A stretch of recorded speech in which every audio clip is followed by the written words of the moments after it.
Tonight on The Good Time Show, Cleo Abram is building some of the most amazing content on the internet. But what is her origin story? We'll unpack her amazing journey as a creator at Vox, building shows, podcasts, and more. We deep dive into her bold decision to become an independent creator, and we reverse engineer her creative process. Plus, you'll also hear some amazing takes on what it takes to be a creator on TikTok, YouTube, and more. And she tells us why she's feeling optimistic about technology and the future. Welcome to The Good Time Show. Let's get into it. Cleo, welcome to the show. I was going to say I have this huge intro prepared, talking about your million plus TikTok followers, the content, but maybe let me ask you, how would you describe who you are and what you do? I'm a video producer, and I make things that appear on TikTok sometimes and on YouTube sometimes and on Netflix sometimes. But the through line in all of it is I try and make video work that helps people better understand the world. And I've done that by working at Vox. I was there for 5 years, worked on the Netflix show Explained and the YouTube original show Glad You Asked, and just a bunch of the wonderful, wonderful explainer work that Vox did. And I recently left to start my own show, which is called Huge If True, which you can find on TikTok and on YouTube. The premise of that show is to take that kind of explainer video model that I've done for years and try and find technologies or big ideas that I think could really make the world better and explain how they work and how people think about them and who's working on them, to try and kind of be, the line that I have in my head is to be like Black Mirror, but the opposite, and journalism, like visions of the world in the future that don't suck and how we could get there. Oh my gosh, That's great. You're preaching to the choir. And I just want to say, Aarthi and I are such huge fans of Cleo. If you look at our text WhatsApp threads, there are probably hundreds of messages where we send each other, your videos on TikTok or on YouTube for multiple reasons. Yeah. First of all, because they're so freaking awesome and well done. They're amazing pieces of visual storytelling. The recent F1 one, the artificial womb, the ones on dogs and livestock. There's so many examples. We're going to get into all of them. But I think even more so, the reason why we do this show, and the reason why I've been doing this for quite a while, is we are optimistic about technology and we believe in people who are trying to build stuff. And you and the work you do is such a breath of fresh air in a world full of doom and gloom and, dystopian desert-filled futurescapes that, hey, maybe it won't all suck and maybe we won't all die a fiery death with zombies or something. So I just want to say huge fans of what you do. Yeah, I think for us, technology gave us everything. We moved from India 16 years ago or so, and our first jobs were in tech, and we've kind of stayed in that. And this is all we know. If tech as a field, as an industry goes away tomorrow, I think we have no skills that are like marketable or monetizable. So we'd basically be out on the streets. So for us, it's like part of it is like we owe a lot to this industry and to who we've become. And part of it is like this is our way of paying it forward, because I think there's so much magic in building things and creating things. And I also think it's okay to be an optimist. I don't know when that just went out of fashion. Great. Okay. We're going to put you on the spot because we're going to dig into all of your content and we're going to dig into some of these videos and your story. But I'm going to put you on the spot, right? Imagine if this very video was one of your explainers. How would you set this up? How would you structure it? How would you make it work? So I promise I'm going to answer that. But first, I just want to say the admiration is very mutual. I remember the very first conversation that Sriram and I had. We talked about this feeling of optimism, sort of in spite of it all. I don't know how to say that, but like in spite of there's a lot that we as a society face. And also this feeling that like we've just done such incredible things over the course of the last just 100 years. How can we make the next 100 even more, reduce even more suffering for people around the world, improve people's lives, and just continue to solve problems in the way that we have, not maybe year over year, but decade over decade, right? And so I remember hearing that from you, Sriram, and I think together, both of you also have this wonderful skill of like lifting other people up using technology. Like if you look at your social media feeds and also just on this show, you're constantly boosting up other people that are doing similar work. And I love that. I think that's wonderful. So thank you for having me. And the admiration is very mutual. As for the way that I would start this show, so the thing that I really try and do with every video is figure out why it's a video. Like, it's fairly high cost to do this thing that we're doing. Like, especially if you are adding sort of a production layer, if you are, filming with a camera, if you're taking the time to write a script and edit it and maybe animate in After Effects, like all of those are barriers to creating a story, and they need to have reasons to be there in the first place. And the reason for video, in my opinion, is that you need both senses. Like when I write a video script, there's a column that says ears and a column that says eyes and a column that says source. And every row corresponds to every other row. So ears, here's what you're hearing, here's what you're seeing at the same time, and here's what the source of that information is. And so my outlines for how I think about a video are not like, I want to tell this story. That's how I would write an essay. Instead, for a video, and I don't write essays. No one would hire me to write a long form piece. Like, I've never done that in my life, except in college, I guess. But the way that I write an outline for a video is actually dropping in the visuals in order. Like, there's no other text on the page. It's just like visual chart, data, image of chart, visual like diagram. And then maybe there's a terrible diagram that I've like drawn in like Google Slides or something. And so if you look through the visuals, you should understand the story without me telling you anything else. And so I would start with a visual. Maybe here's a clip of a moment in a video that talked about X, and you can like see the choice that she made here. And that's, related to a larger trend of people doing Y. And so we want to talk about Z. Maybe, we're going to spend a lot more time talking about your videos because they are just so amazing. But maybe let's get back into your story, right? So where'd you grow up? How do you get into video? At one time, I think you want to get into foreign services. Like, tell us your story. So I grew up in Washington, D.C. I was surrounded by a lot of people who worked in politics, a lot of like doctors and lawyers who lived in DC. And I never once considered becoming a video producer, like truly, or even a journalist. It never crossed my mind. And so I graduated from high school, went to college. I moved to New York to go to Columbia and really loved studying science and studying political science. And after college, I still thought that I was going to go work in politics somehow. The truth was that when I found myself out in the world thinking about the actual day-to-day of the jobs that I had sort of considered on a piece of paper, the actual skills that different jobs use, I think college kids, or I'll just speak for myself, don't necessarily think about the skill level of the job or the day-to-day experience of the job as much as they do about the overall like goal or concept. So I was very interested in global politics. I thought that I wanted to go into the foreign service.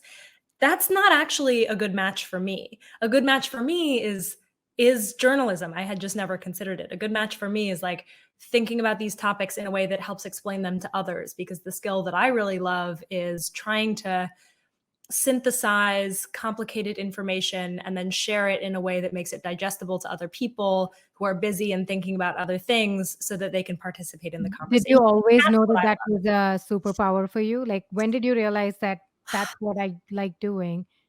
I wish I'd realized it earlier, honestly. Like, I should have, if I had followed my actual interest, like what made me feel like I wanted to stay in the library all night and like go down a rabbit hole, I would have discovered this earlier.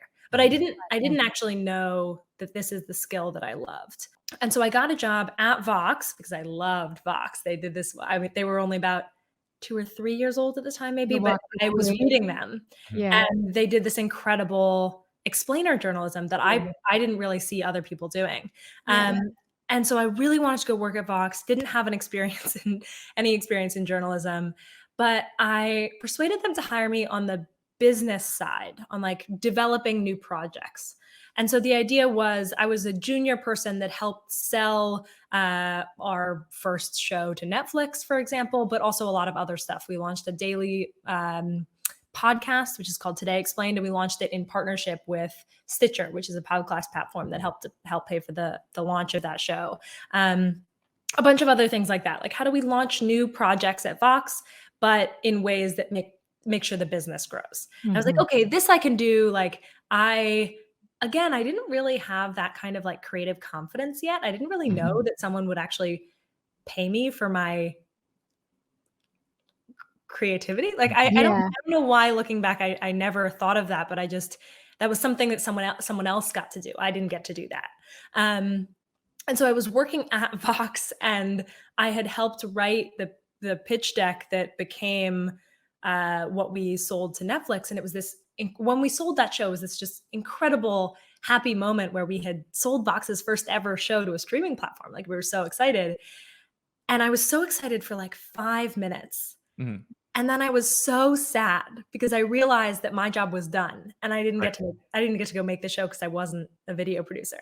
The web moment in time, because I want to talk about that. I want to talk about the Diamonds episode, which I think, it's kind of in some ways your journey into this. But that was a more interesting moment in time for media, because I remember there was Vox, BuzzFeed, Vice, quote unquote, what was called new media at the time. And there's kind of this big hope of, hey, new formats, new voices, new kinds of journalism, pushing back against, quote unquote, the old guard. Yeah. What do you think that era, what do you think made that explainer format new and interesting? Because for me, that's kind of how I first experienced Vox, which was the explainer. What do you think worked about that format? Really, what resonated about Vox was the underlying philosophy that was not just in this specific approach to actually how to write it down, but everything they did was about helping you understand the underlying context behind a topic that you might be interested in, so that the next time you see a headline, you'll better understand all of the many things that experts understand when they read that headline, or that might help you participate in that conversation. Vox was the underside of the iceberg of news. That Vox didn't do breaking news, although Vox does sometimes now, but that it was the bottom of the iceberg of journalism that was everything else that you don't see necessarily in the breaking news headline, but was the full picture. And that was just so exciting to me. I love that so much. And I think it's why Vox worked so well. So this is the reason I bring this up, because I remember this era really fondly. And I think Aarthi and I, we're all in sort of various technology company roles. I would say this is probably, say, 2014, 2015.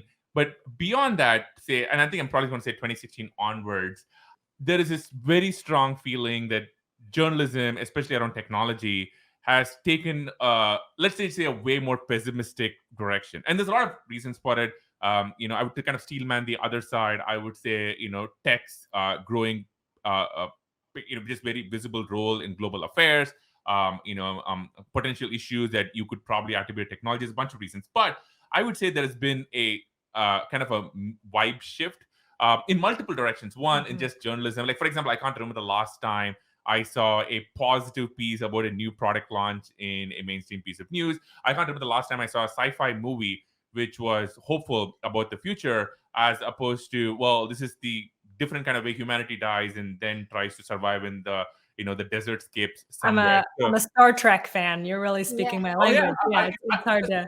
The new Star Trek, by the way, amazing. Yes. Strange New Worlds is great. I think one of the things about Strange New Worlds is it kind of hits that nostalgia spot where every week, there is kind of, you go off on, you beam down to a new planet and the captain beams down despite the best advice of everyone else, and you have an adventure. But it does hit that nostalgia spot, because if you kind of look back on Star Trek or TNG, there was the future is going to be better. As opposed to, if you look at any one of the sci-fi pieces, I think of like Mad Max or anything else. It's usually hey, global warming has destroyed us, a nuclear holocaust has destroyed us, or whatever. And I would say, so there is why this shift towards pessimism, in sci-fi, in media. Why do you think that happened? So I have a very pointed approach to my show. I say, I am deliberately optimistic. Come to my show if you want to see visions of the future that might be positive and participate in that. But I don't have any antagonism toward the journalism that made me want to also launch that show, right? So it's just that I agree with you that like there was a lot of one flavor and I wanted to offer a different flavor. But I get why I get why many journalists, I won't say all, have the posture that they have toward especially larger technology companies. And it gets at a lot of the really interesting questions about journalism that have been happening over the last 5 or 10 years, even, where if you are covering like early Silicon Valley, where there is a kind of approach to disruption, like now that word we categorize it as corny, but it didn't used to be. Make the world a better place. Right, like make the world a better place. When you're not punching up, when technology companies that you're covering are small and are not, in charge of the communications of the vast majority of human beings on Earth, or the plurality of human beings on Earth as a communications platform like Facebook is, the posture that you naturally have towards covering those things does need to be different.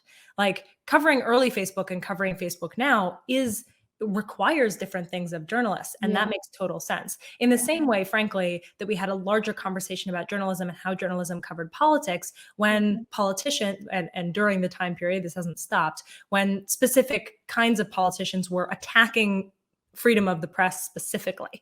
Like when you're talking about different kinds of topics, you naturally take different approaches, and that makes total sense.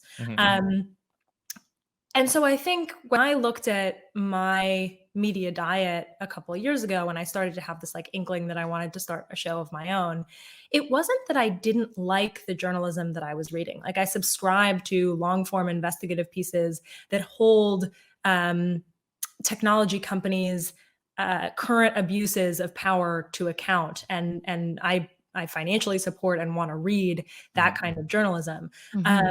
The thing that I was trying to offer was, I was wondering as a consumer, like, where do I go when what I want to understand is how I can help make the world better? Yeah. And like, what do I offer that doesn't just call attention to the current abuses, but the people that are actually working on ways to address climate change with clean energy technologies and like figure out, new forms of publishing or medicine or, automotive technology. Where do I go when I want that flavor? I love that, by the way. And of course, I think sometimes we feel a bit more strongly because we are sort of we kind of, identify the people building these things. But journalism is one part, but I think the other part is just culture. When we met, you mentioned Black Mirror, which is an amazing show, huge fan of what they do, at least the early seasons. I think the underlying theme behind Black Mirror is the world was perfect, and then this piece of technology showed up, and things went to shit. When we spoke the first time, you use a line from this Netflix special, which everybody saw, which is you say the world is going to end. I say it already has. There seems to be a meme that humanity has peaked and it's all downhill from here. Maybe it's for all of us, maybe for a younger generation. What do you think do you think that's a real phenomenon? It's definitely recommended to me a lot on TikTok, which means that I watch it a lot. So I'm not saying it's a general phenomenon, but there is a fierce strain of pessimism, of this idea. Like the quote that you're mentioning is from Bo Burnham's special, where he says, the line is like, you say the ocean's rising, like I give a shit. You say the world is ending, honey, it already did. And like that line was taken, and yes, there's a kind of commentary, there's a kind of like Gen Z like nihilism happening here, but like also it was used quite earnestly by a lot of people, that like it was expressing an idea that they genuinely had about their future. And that really bothered me. Like I do make a lot of stories about different topics, and I don't just cover technology. One of the topics that I covered was my own personal questioning of whether or not I wanted to have kids. And a huge number of comments, not the majority of comments, but a large enough number for me to really notice, of comments on TikTok and on YouTube were, oh, I don't want to have kids. The world is going to be so much worse in 20 years. And I was like, whoa, okay. Like, is there anything that I can offer as a journalist that would help you deal with that feeling in a more productive way, that would help you like find areas of work that you could participate in? Like, I have no idea what the world would be like in 20 years, but there's a lot of very good evidence that we can make it better, you know? And so I began to feel like I had some kind of responsibility here as a person who makes content for a lot of people to offer something of a slightly different kind. So I want to get into this. So I think about maybe, I don't forget how many months ago you put out your why I left Vox video. Talk us some of the story and the build up to that. Like, how did you decide to be like, hey, I'm going to leave, what is obviously a very interesting role. I'm going to go all in. I'm going to kind of make a bet on yourself in something which you hadn't done before. How did that come about? And talk us just about the creation of that video. Yeah, I really felt pulled to make this show.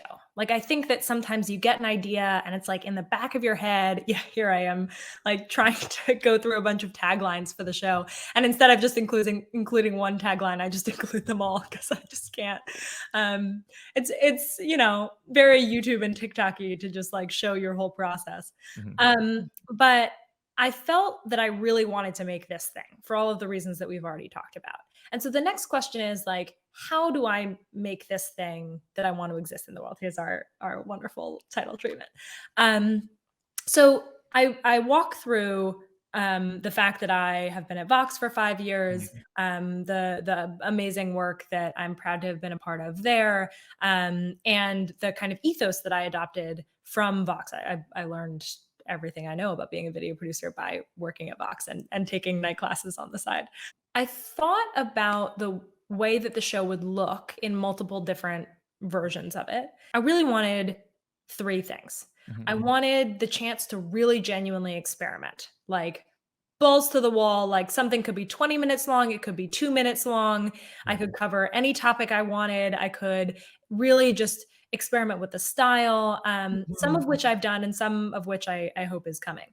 Thing number 2 is I really wanted to, just on the format, not even on the topic that we're looking at right now. Of course, I wanted to make the show and I wanted to offer this perspective to people. But I also really wanted to do it in a way where I could have a direct relationship with an audience.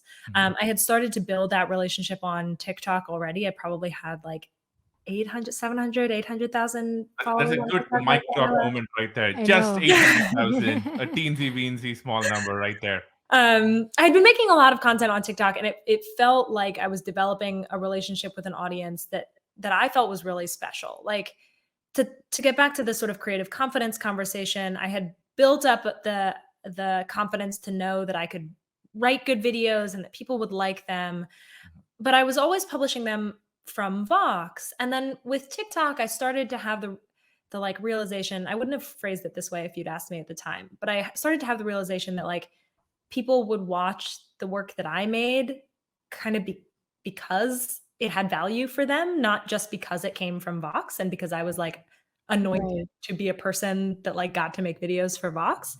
And that was a little bit of a switch for me. It was like level 1 was like I could be paid to be creative.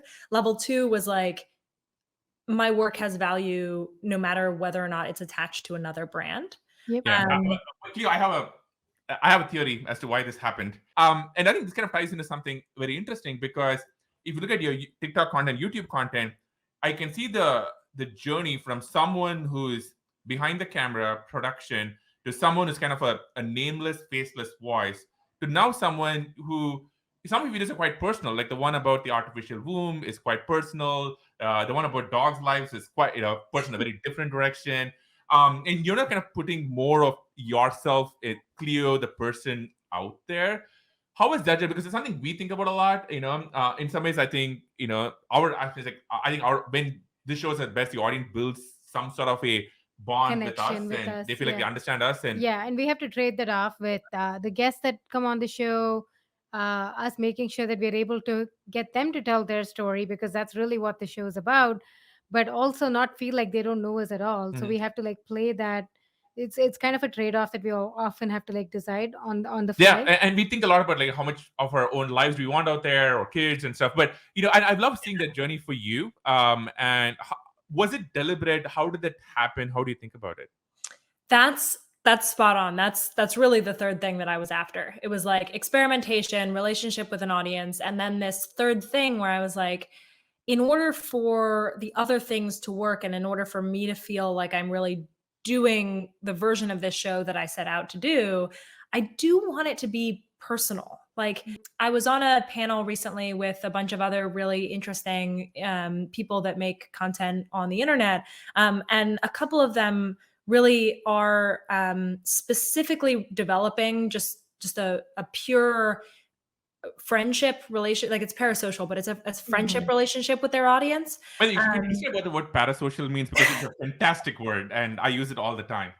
yeah, it's a parasocial relationship, meaning like the one to many kinds of relationships that we often have on social media. I don't know if the word is meant to be used this way, but in my head I think about it going the other direction as well. Like, I don't know if it means the opposite, but I do have some kind of relationship to the audience, Mm-hmm. even though I don't see them. So I don't know what I would call their relationship to me. Might be parasocial. In my head, I call my relationship to them also parasocial, but there might be a better word for that.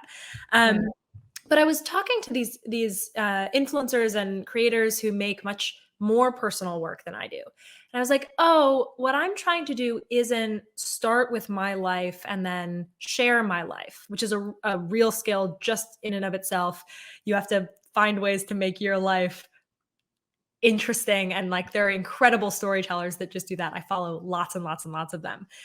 What I do is a slightly different thing, where I'm trying to make an explainer about a topic, but I'm Mm-hmm. also trying to share enough so that you understand why I care, Mhm. and Right. sometimes to give it another layer so that you better consider the idea. So for example, that video about artificial wombs was meant to be an explainer about the many different tools that we're now using to like build the building blocks that might one day string together to actually be Yeah. artificial womb technology. Yeah. Um, but to do it in a way that people wouldn't be like, oh my God, the Matrix, I hate this. Yeah. But instead be like, I'm talking to the guy who is doing the research that is, beginning to help mice survive for longer in an artificial environment. And then I'm mentioning the research that is helping premature babies survive Yeah. for earlier and earlier when they come out of the womb, and like all of that. And so what you're seeing right now is a Twitter fight that happened about this same topic. And I really didn't want that feeling of like, Yeah, I mean, I saw that in the video. You started out with Elon Musk tweet on, people having more kids. And then I think Sahil like And replies Vitalik. to that, and Vitalik replies to that later. Sahil basically like, yeah, it's a technology problem, artificial wombs. And then like everyone, there's just like, oh, these tech people, they have no idea. Not everything can be Yeah. solved with technology. This is a humanities problem kind of thing. And it's just like you called out in the video, it's really polarizing, Yeah. right? totally. I think one thing I love about that video, which I think might be your most watched video on your channel, though I think the Oh F1 is yeah. probably going to overtake it at some point in time, is the original Twitter fight, was very sort of, I would say, cold and intellectual and abstract and just a bunch of dudes, to be honest. And it's sort of this very like, for humanity to survive, we need blah blah blah. And I think the thing I love about your video is it sort of flipped it and made it from abstract to very intimate and personal. Personal, And yeah. I remember watching, being like, whoa, this is actually a lot more personal than I mean, I wouldn't be able to do the video for obvious reasons, but it's very out there. So did you think about, was it kind of a deliberate choice? Like, I'm going to really, talk about your own story, and you have some opinions, which I'm sure some people would disagree with. Like, what is the process behind you coming up with that video? It was deliberate for exactly that reason. I was like, how can I, by putting myself into this video, defang the conversation slightly so that people will just have a better opportunity to make their own decision about what they think. So like when you sort of present someone with a tweet that's like, for the sake of humanity, we have to do this, they're like, no, we don't. And that's a very antagonistic relationship. Whereas like, if you have a 20-minute long video where a woman is talking about her own sort of feelings about pregnancy and kids and like looking into some research, first of all, that's all the video was meant to be. I'll get to my surgery in a second, but like I didn't know that I was going to have surgery when I started this video. So like Yeah. it was meant to be kind of a personal journey where I'm just a proxy for the audience looking into this subject, but I'm also sharing like I haven't had kids yet. And like, I think it's kind of magical that my body can do that, but also like totally terrifying. I'll be honest. Like, all of those feelings came up for me. And so I just sort of shared them. Yeah. And I think that people are less likely to be like, oh, you're bad for suggesting this idea. If you allow yourself to be vulnerable enough to say, here's why I was interested in this idea. Right. Right. I don't, I feel kind of mixed about it, but like, here's my feeling. Yeah. Like, they're not going to tell me they might feel differently than I do, but I don't think they're likely, given the sort of vulnerability that I show in this video, like a nice person. There are Yeah. definitely people that, you know, will hate it on the internet, but like, It is the internet. yeah. I know. But like, I was gonna say, I was very, yeah. very happy with how people responded because they said, oh, I feel differently about that. Not like, oh, this is a terrible I think, thing. yeah, I think you're totally right. And I think to what Sriram had said, it went from this conversation about population and increasing the number of people on the planet through different means, through technology, to, hey, here is the thing that I'm running into. This is a choice that I have to make. And Yeah. it made it less about statistics and more about you as an example. And I think that made people resonate with you, whether they agreed with you or not. They felt like, okay, Yeah. yeah, I get it, like this is where she's coming from, kind of thing. And I think that was really powerful with that video. Outside of that video, how do you build trust with your audience? And the F1 video, your videos on dog's life, like any of those, like for you to go from where you started to where you are now, I think it takes a lot of like building trust with the audience. And do you approach, like, is there like a playbook that you approach? How do you go about it? I think about what I would want from a person who I'm getting this kind of content from. Mhm. Like, I do share some elements of my life. Like, Yeah. if someone were to follow me on Instagram, they would know what my dog looks like, for example. But I don't require like answers to every question from an educator. I just Right. expect honesty and a feeling that like I know where they're coming from in a video.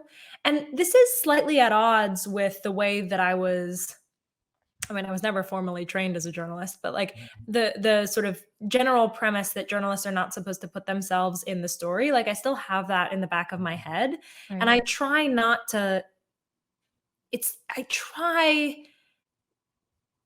not to make it like about me. It's more that I try to make myself a proxy for the audience and I ask the Mm. questions that they would ask and I share the parts of my journey that are relevant to understanding that topic. Mhm. And I think that builds trust. Like Do I you ever get anyone being like, what makes you an expert in F1? oh Or what? totally. And I just say that I'm not. Yeah. Like I'll literally be like, in one of my early videos, I actually love experimenting with this as an independent journalist, as opposed to like, there was a lot, frankly, more pressure when I was at a media company to be like, I'm speaking for the media company. Yeah. So I felt a lot more anxiety about being wrong. Yeah. Whereas like, I'm doing the same amount of research and prep now. Like I feel the same way about the quality of my work. But now if someone like points out a way in which I've made a mistake in my video, like this hasn't happened yet, but I would just pin the comments and I would say thank you. Like it Yeah. really, I don't feel that would be embarrassing in some way. I would just Right. be like, thank you for contributing to this collective effort that I'm trying to make to like Oh, get to that's the bottom great. of the topic, you know? And I think like on some of my videos, because I don't feel that anxiety anymore, I don't feel the need to like speak with capital E explainer voice. I just say what I think is true because of Yeah. why I think it's true. And sometimes I will say, in one of my very first videos about fracking, I remember it was just such a controversial topic. And I actually was, just to be clear, I'm not like pro fracking. I am very excited about the applications of some of that tech that was developed for oil and natural gas that are now being used in geothermal. I think that's really cool. And so I was explaining that transition. And as I was talking about some of the concerns with fracking, I just realized that like I'm spending a month, maybe 6 weeks researching this. I'm going to get to like a lot of detail, but there are people that are just going to know more than me. And so I said, if you are an expert in this, I think this is the answer based on this report that I'm reading. But if you have done research on this topic, please let me know. I would love to hear. Yeah, that's great. And I would never have put that in a video before, but I really like that. I really want to get that feeling in the show of like, here's the best I can do. Here's the best I've learned. And here's how I learned it. And I think if you show the work and you say, I spent a month researching this, like, this is why I think what I think. And I have a theory. Better, let me know.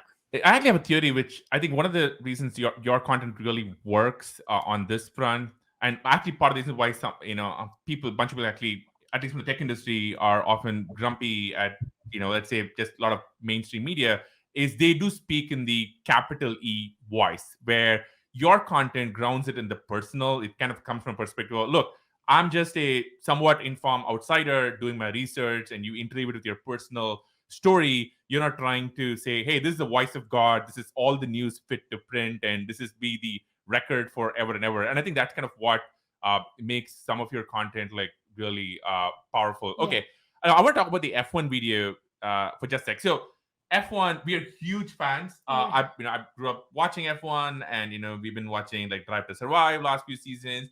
Talk to us about the process, right? Because huge topic, lots of content already out there, lots of ways to slice and dice it. Walk us through from the time you were like, hey, I should do a video on F1, all the way to going to the Miami Grand Prix, and this fantastic video which everybody should absolutely check out. Thank you. This video is totally the result of my personal obsession. I love F1. I think that it's just such a fascinating, like, meaty sport with so many different angles and so many ways in which people can get obsessed with it. My particular way is not generally like the history of the teams or the drivers themselves, although I totally have my favorites. Hello. Who's your favorite? Who do you cheer for? Come on, we want to get Lewis Hamilton and Daniel Ricciardo are my two favorites. Aarthi's a huge I'm a big Hamilton fan, and Huge. he will be back. Yeah, too much porpoising. Ricardo, I mean, I love the guy. He's such a great personality, but it doesn't look so good for him at the moment. I really hope he makes it. I know. I love the drivers that I love and admire. I love them because I admire them a lot as people. Like, I think that they are really exceptional human beings based on, again, the parasocial relationship that I have with them. I don't know either of them personally. But the reason why I'm obsessed with F1 is the competition of the car technology. And frankly, actually, the driver's relationship to the car. Like, if you listen to Lewis Hamilton talk about how the car works, it's fascinating. Like, his relationship to like the way that he works out his body to like participate in the car. Awesome. So I got really interested, because I'm someone who loves technology, in the element of F1 that is like a group project science competition, is how I think about it. And like, once you see this sport that way, it's just so crazy that like these hundreds of millions of dollar budgets for these teams end up being spent on like how to make the most safe, gripped, like fast car possible. And I just love that challenge. And I love that it's like hundreds and hundreds of engineers doing a sport. So I got obsessed with F1 is the impetus for this video. And then all of the different pieces begin to come together, and they're always the visuals. So visual number one is I went to the race in Miami. I was just a spectator. Like, if you notice, the footage that I have at the race is on my phone because I was not allowed to bring my camera in. But a phone shoots in 4K. Like, it was fun. Yeah. So one element of the visual is I went to Miami. Here's what it feels like. So there's no explanatory content there. It's just the visuals of like give you a feel of what F1 is like when you're there. It's very I think the exciting. footage is really powerful because it shows your love and excitement. I think there's a Yeah, shot of Just you made in it legitimate. one of the Yeah. garages, and you just kind of so giddy. Like any of us would be like, "Oh my gosh!" I think it was maybe astronaut. So I think it really grounds it in the personal, which I just love. It. You're a fan; it really comes across. Thank you. So there's that visual element. Then the next visual element that I knew we needed was I wanted to explain why F1 technology was so important. Not just Yeah. so interesting and cool, but what F1 was doing that was helpful to other technological elements. And I Right. focused on other cars, but there's medical data science, there's all kinds of other applications of F1 technology. And basically I wanted to explain how an F1 car worked and how that technology was kind of a flywheel. They took the best of car technology and then they improved it and pushed it and then they fed it back into the rest of the kind of car ecosystem, and then they do it over and over. Mm-hmm. So I knew that we needed a really cool visual of an F1 car, and I hadn't done three-dimensional animation before. And so Mm-hmm. I knew before I made the video, I was like, there's got to be 3D animations to explain how these cars work and what parts are really exciting about them. So that. Then the next one is I was going to do some like direct to camera stuff in this episode, but I didn't want it to just be me sitting there and talking to you. Mm-hmm. So I bought a Lego kit to Mm-hmm. make That a is so F1 fun. car. I And have a question on that because I watched that during the holidays. Aarthi and I tried to do one of these Lego kits with the Harry Potter one, Well, no, the Home the Alone Home Alone one. one, and we Yeah. spent like 2 days and we built like one truck from the whole Home Alone set. Did you actually finish constructing the car very quick? I was like, she must be really, really good at Lego. I finished it. Well, so I actually I made the cars. I made both cars twice. So there are actually two cars. One is an F1 car, and the other, which worked out perfectly. I couldn't believe it when I found this Lego kit. It's actually an F1 car and a Mercedes road car. Mm-hmm. So I built Okay. both cars, and my point was like, here's the F1 car, here's the road car, like, and there are little animation overlays that are like, what from this car goes into this car was kind of the vibe. Yeah. But I actually I recorded an entire building sequence from a top-down camera that unfortunately was like a little bit too bright, so it didn't look as good as I wanted it to. But I filmed the whole thing just of my hands and the table making the cars. I ended up like not even using the shot at all. And then I filmed one where I was doing the lines that I had written in the script, but I was also building the car at the same time. And Right. so there's actually like 2 full hours between some of the lines that I said in this video because I had to like speed up and make the car in between.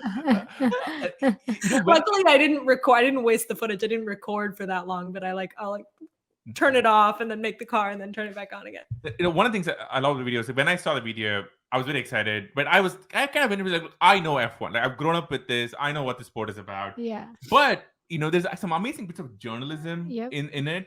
You actually go and this whole interview is going to be a hype video for the F1 video, but you go and pull out the annual reports of some of the F1 teams, like And the one how with much they're spending. how much you spend. There's one signed by Toto himself right there, and that was actually very cool. Like I was like, well, because I thought I knew F1, but I had never seen these documents before. That was very cool. Those documents were hard to find. I actually tweeted at one point, my audience helped with this.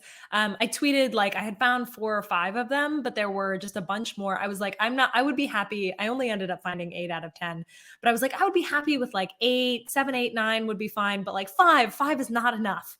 And so I tweeted and I was like, where do, the Italian teams publish there are a bunch of other documents. Where can I find them? And people submitted That's great. That's so cool. a bunch of F1. I think for me, the thing I love most about this video and like a bunch of other videos that you put together is it's so nerdy. Mhm. It's such nerdy fun because you can kind of go into this rabbit hole of like everything from like budgets, what they're spending, new regulations, all that stuff. You can get into cars and car technology. You can get into what is it like being there at the Grand Prix, at the crowd reaction and all of that stuff. You can get into like, pace of the cars, who's winning, who isn't, the celebration, and like Yeah. the the the celebrity nature of the whole thing. It's like such a spectacle. And there's just so many different vectors to go nerd out on. Yeah. And I just love that, like, you just took every single aspect of it and just went like super deep. I saw the YouTube comments. The first comment was this guy who's like, I'd like to think I'm a crazy F1 expert, but I thought this video was like amazing. Perfect. This is so great. And that's like got the most likes. And the second guy is like, I'd been on the fence getting that Lego kit, but now I'm going to go get it. Actually, And I should we should probably get it too. Oh it's my. so fun because you like, Totally. it's like the nerds of the world uniting to watch this thing together, and you're like putting Yeah. it together. It's so fun.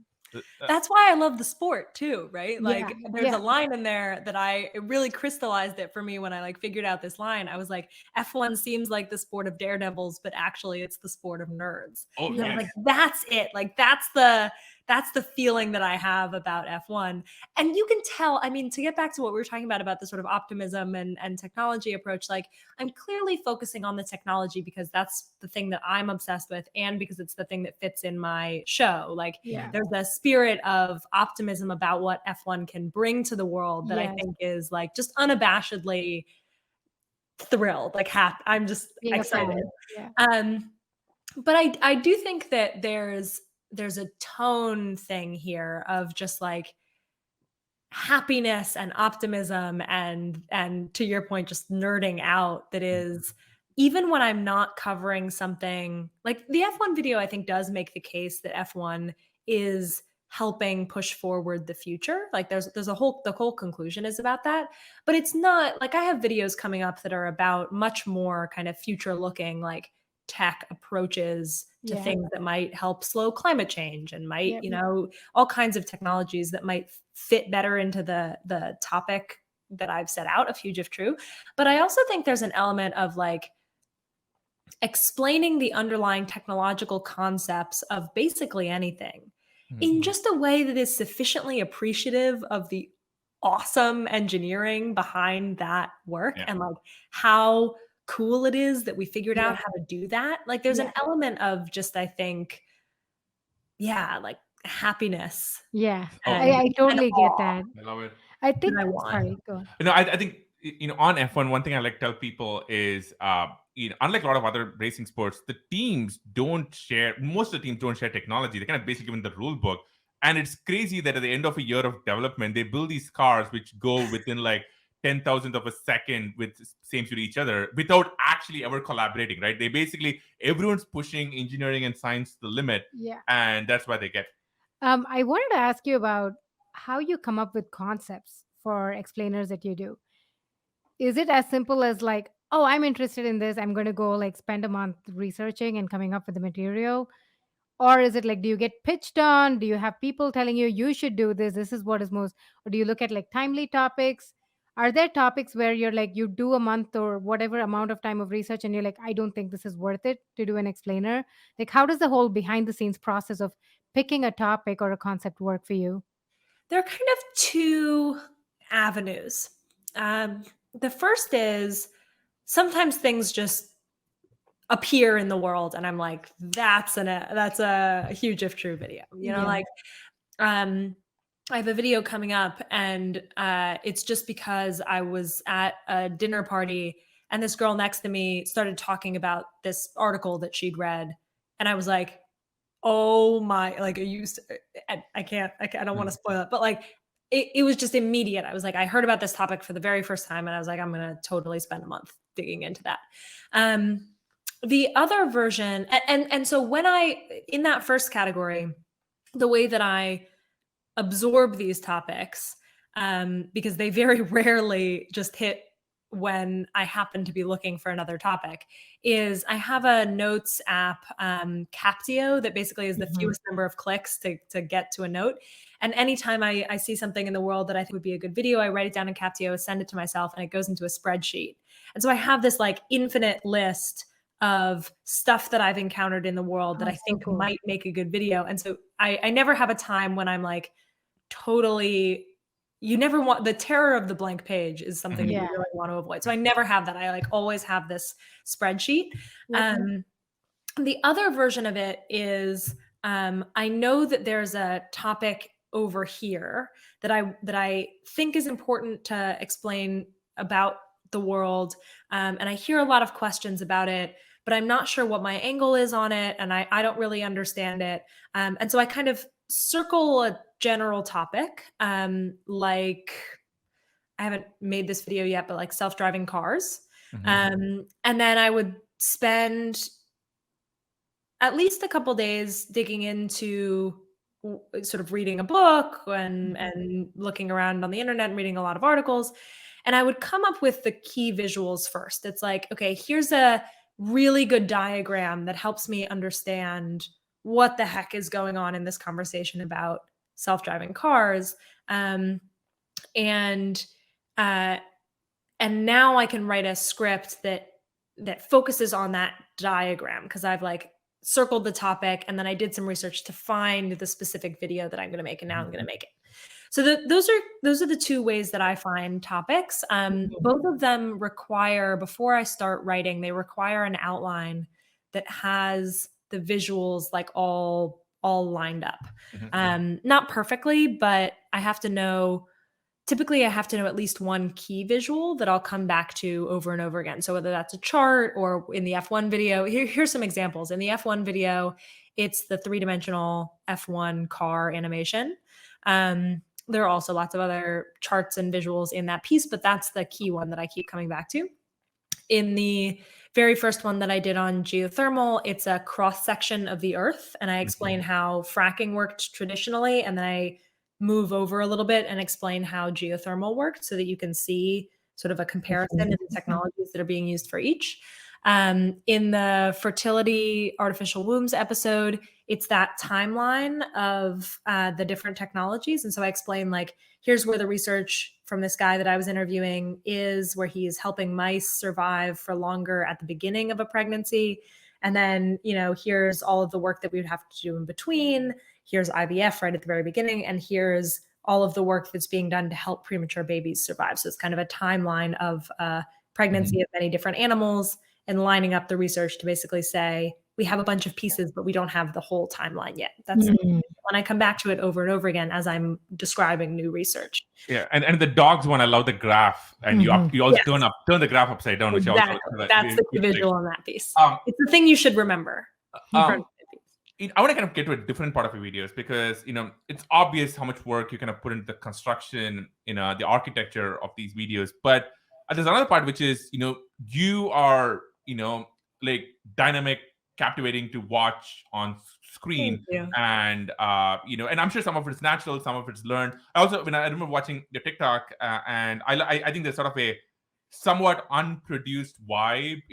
I love the look with sort of the wired headphones and so on. So if you had to teach the viewers of the show to how to come across on camera, and subtracting some of it is natural skill, talent, ability to get themselves over in WWE terms, like, what would be your tips? I have two. The first is that I began to really treat the camera differently when I didn't just, everyone says like, pretend the camera is a friend, and that's fine. Like, pretend that you're friends with the camera, like you're talking to someone who you know. Don't do that. Literally imagine one single person who is behind the camera, like you're FaceTiming just that one single person. And it changes for me sometimes, but like sometimes I'm talking to my friend Alexa, sometimes it's Serena, sometimes it's my husband, sometimes it's Katie. Like I don't even know if they know that I do this. I've probably told some of them, but somebody's like, I feel as if somebody's talking to me in the universe. I can't explain why. I just feel this feeling. So this specific, and so I'll be like, this video, I'm talking to this person. And I actually imagine that it's them, and I'll say the line enough times that it doesn't, and I'm like, how would I actually say this to Serena? Like, I wouldn't use a word like that. I would just say blah, blah, blah, blah, blah, blah, blah. And like, that's often the line that I'll use. So number one, pick a friend, and then imagine that you're talking to that specific person. And number two is just do it a shit ton. And that's not like I used to be I still get, I'll like delay being on camera because like, I don't like putting on makeup, and then I have to like set it up. And it's like I do still procrastinate on it, but I'm no longer nervous in front of it. And the reason for that is, that I was I was the sole host of a show called Answered, which was Vox's daily show from like 2020 to 20. I think it was 1 year. It was in 2020. And so I did like 140 interviews and like 140 like direct to camera takes like every single day. Wow. Wow. It's crazy. And if you watch me at the beginning, I'm way more stiff. And if you watch me at the end, I'm just exhausted and I'm like, get what you can get. Like, here it is. And it's so much better. It's so much better. Because I was way less worried about exactly how Right. it I think there's this great story about Stanley Kubrick, who was famously a perfectionist, but also a very difficult director to work with. And I remember reading the whole saga of him making Eyes Wide Shut, which was 2001. which was this 2-year shoot with like Tom Cruise and Nicole Kidman, and might have destroyed their marriage. But part of his theory was that he did so many takes and he exhausted the actors so much that the theory, and this may have been made him a very bad boss to work for, is that at the end you forget the pretense of being an actor and you're just kind of almost in it. You're just doing it. You're doing the scene because you're living in it. Because you're so tired. You're not thinking. You're not overthinking yourself. And I think there is something there. Hopefully, you're not doing a 2-year version of any video, but there is something similar where you kind of like not psyching yourself out. Like some of our best moments on this show are when we just kind of in it. The worst moments are when we're kind of thinking about how does this look, and there's a technical issue, and blah blah blah, and that's much harder. Yeah. I think some people on TikTok. Sorry, some people on TikTok I think are even better at this. Like the way that people are just so totally natural and kind of like live on that app. I find very not my speed in the sense of like I don't think I could actually live my life that way, but very inspirational in their tone of voice, in their like casualness with their audience, because I think it's just so compelling to watch. So I actually do think I've learned a bit since I was citing the Daily Show, but since then is really when I started to be on TikTok and watch other TikTok creators. And I think that there's another layer of that, of just like that level of intimacy and casualness that I think I was going to go there next, because I want to talk about YouTube versus TikTok, because I think we might have talked about this before, but when you're on TikTok, there is something about it not being perfectly produced. Yeah. And it's seeming like, hey, I'm just kind of doing this. I'm out in the street and I feel like talking to you about this. So how do you approach your TikTok video content? Because it does have a different flavor. Mm-hmm. So I've thought about how to explain this a lot. A lot of people talk about repurposing content, like capital C, the asset that they made for YouTube or for TikTok, and then taking that content, capital C, and putting it somewhere else. So like, how can you get the most leverage and the most audience out of that thing that you made? And I think that makes a lot of sense. There's a scale where you can publish the same thing on Instagram Reels and on Shorts and on TikTok and get that kind of leverage out of the work that you've already made. The thing is, though, when you're doing it with like long form YouTube, to YouTube Shorts or Instagram Reels or TikTok, like there are different feelings for each of those communities. And at the cost of being the best that you can be in that community, you're getting leverage out of your content. And that's an okay trade-off to make if you're aware that you're making it. Like there are actually many creators who I know who are recutting clips of their YouTube videos into TikToks and doing extraordinarily well. Do I think they could do marginally better? Yes. But do I think it's worth their time to do marginally better? Probably not. So there's a whole trade-off there. Right. However, there's another way of thinking about publishing on multiple different platforms at the same time, which I'm not sure I'm doing this extraordinarily well right now because I'm just really busy trying to get my YouTube channel to the place that I want it to be. So I actually have only posted on TikTok like once in the last week, which is like low for most TikTokers. But the way that I think about it is, here's the way that I think about repurposing content and posting on multiple channels. You should be repurposing the content lowercase c of the work that you make.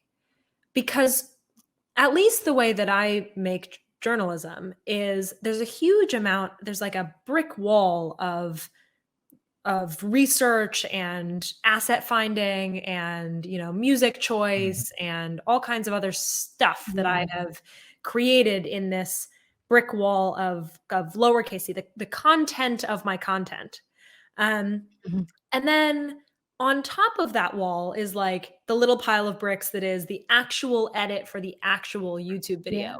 And then the actual like smaller clip that goes on Instagram on your forever feed, and then the smaller clips that go on your stories, and then the 30-second version that goes on TikTok and whatever. And you should be leveraging the bottom part, the research, the actual work that you did, the content, as opposed to being obsessed with repurposing the asset, which may not be the best for you. Yeah. Oh, that's so, like, great. That's so fascinating. I'm trying to like build up enough of a production schedule that I can actually do this really well. But the goal would be for me to be, for every YouTube script, writing also 5 to 10, 30, if my YouTube scripts are generally 5 to 20 minutes, I should be writing 5 to 10, 30-second TikTok scripts, and then re-recording just on my phone the lines for the TikToks, so that the appearance is that I'm just like doing what TikTok is for. I'm just like FaceTiming a friend. Versus on YouTube, the expectation is that I have like a real sit down thing going on, and I'll do that there. Yeah, and but the foundational content is the same. Yeah. And then I'll take the same assets and put them on top of both like talking head versions of me. Oh, so it's the same story, but it's told in a way that is better for each platform. Yeah, that's so great. That's super nuanced. That's hard. That's hard. I got to figure out how to do it. So I'm like a little bit preaching what I'm not practicing right now. Like, I'm going to record this with my phone. Yeah, exactly. See, this is a good behind the scenes TikTok. There we go. It's going to go viral. One last thing, and I'm such a fan of what you're doing. Where does this all go from here for you? A friend of mine asked me what I wanted to do in 5 years at dinner the other night. And I realized that if she had asked me a year before, I would have described all of the, different upcoming things that I'm excited about, and the other, ways in which I'm going to change what I'm doing now to be happier or to be more creatively fulfilled or to be doing. And the amazing place that I just feel so lucky to be in right now is that I can look at you and I can say, I'm going to do this thing. Like, I've finally found the thing that I just want to do more of this, bigger, more professional, higher volume, maybe if I can afford it, version of this thing that I've discovered. And I think we overrate what we can accomplish in 1 year and underrate what we can accomplish in 5.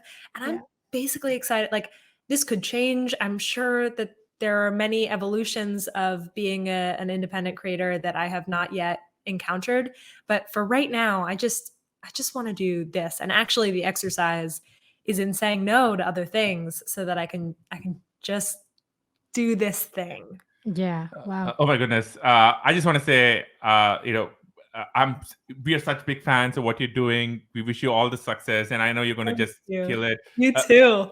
I think this not only just kind of in a nerdy way, or as kind of fellow creators are we so excited to see your journey, but I just think what you're doing needs to exist for the world.